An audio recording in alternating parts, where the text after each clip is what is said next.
중에 고개 운전 더 황당 시츄에이션이 지금 뭐 했다고요? 전현 평론가님? 네, 정말 한마음에 아찔한 도주극이 벌어졌습니다. 지난 8월 한 도로에서 저 차량 뭔가 음주운전인 것 같다라는 신고를 받고 경찰이 출동했는데 음주운전도 잘못이지만 그 다음 행동 더 잘못입니다. 관련된 상황 영상으로 확인해 보겠습니다. 네네.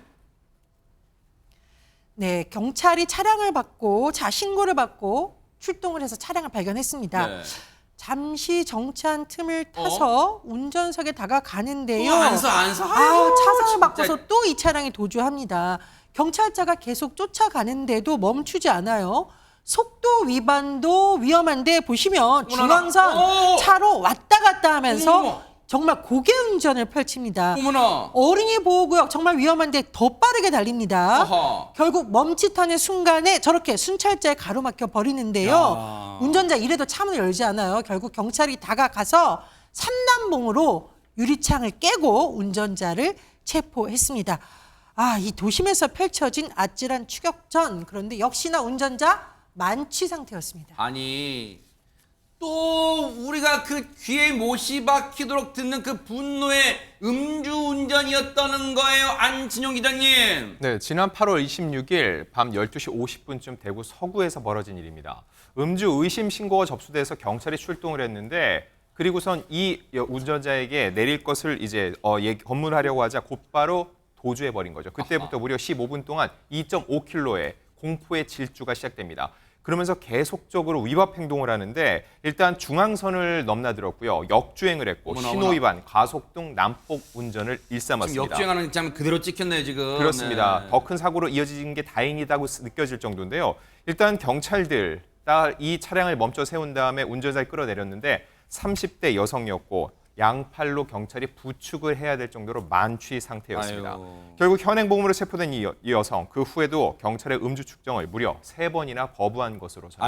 아이고 또 진짜 못된 짓을 해요. 음주 측정을 왜 거부합니까? 당시에 정말 경찰분들도 아찔한 상황, 다칠 수 있는 상황이었어요. 관련 얘기 들어보시고 이어가 보도록 하겠습니다.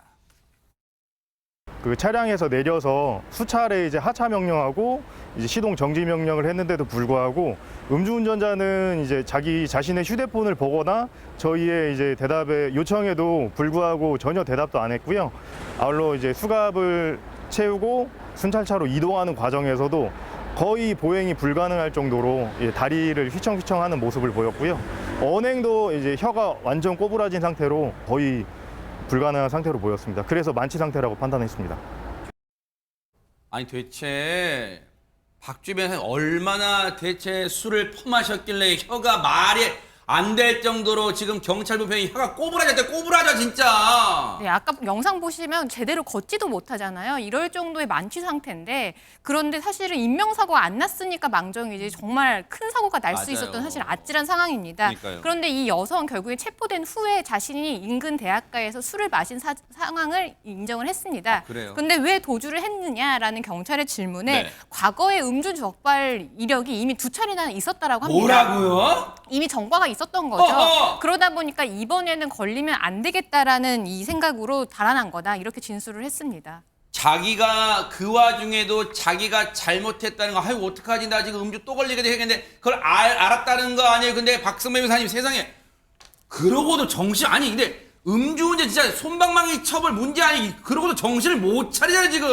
경찰은 이 30대 여성을 음주 측정 거부 혐의로 입건해서 이미 검찰에 송치했다고 하는데 제가 예상컨대는 수사 과정에서 구속영장을 신청할까 상당히 고민했을 것 같습니다. 그래요? 이 음주운전은 혈중 알코올 농도 0.03% 이상, 0.08% 이상, 그리고 0.2% 이상에 따라서 각각 차등에서 법정형을 규정하고 있는데 음주 측정 거부는 이 0.08% 이상과 0.2% 이상 사이의 법정형을 규정해 두고 있습니다. 그렇지만 이 사안은 음주 측정 거부 사안임에도 불구하고 0.2% 이상 사안보다도 더 높은 실제 형량이 선고될 것 같습니다. 그 이유가 역주행의 신호 위반의 과속에 도로교통상의 위험이 매우 높았을 뿐만 아니라 15분간 약 2.5km를 도주한 데다 제지당한 이후에 순순히 내리지 않고 경찰이 3단봉으로 유리창을 깨기에 이르렀습니다. 이 공무수행에 상당한 지장을 초래했고 동종 전과도 있습니다. 이 정도 아하. 사안이면 적어도 징역 1년 이상이 선고되어도 운전자 입장에서는 할 말이 없는 사건이라고 할 수 있습니다. 정신 차리게 하기 위해서는 실형도 불가피할 수 있어요. 그래야만 아마 이 치료가 될 것 같아요. 그리고 이 만약에 징역형 실형이 선고된다면 실형 살고 나와서 사회적 치료 받으세요. 이 음주 술 끊는 것 제발. 왜냐하면 음주운전 2차례 걸린 전력이 있는데도 또 잡았잖아요. 그러길 기대를 해보고. 그리고 보세요. 대학가에서 술 마셨다 그랬잖아요. 물론 요즘 혼자 술 마시는 혼수라는 분도 있겠지만 다른 사람과 어울려 술 마셨을 가능성이 크죠. 그럼 보세요. 제발 얘기하는데 다른 사람은 뭐 하는 거예요? 이 사람이 술 먹고 운전대 잡을 때까지 그 동석했던 사람들 뭐 하는 겁니까? 도덕적으로 방조했다는 비판에서 벗어날 수 없다는 거 명심하기 바랍니다.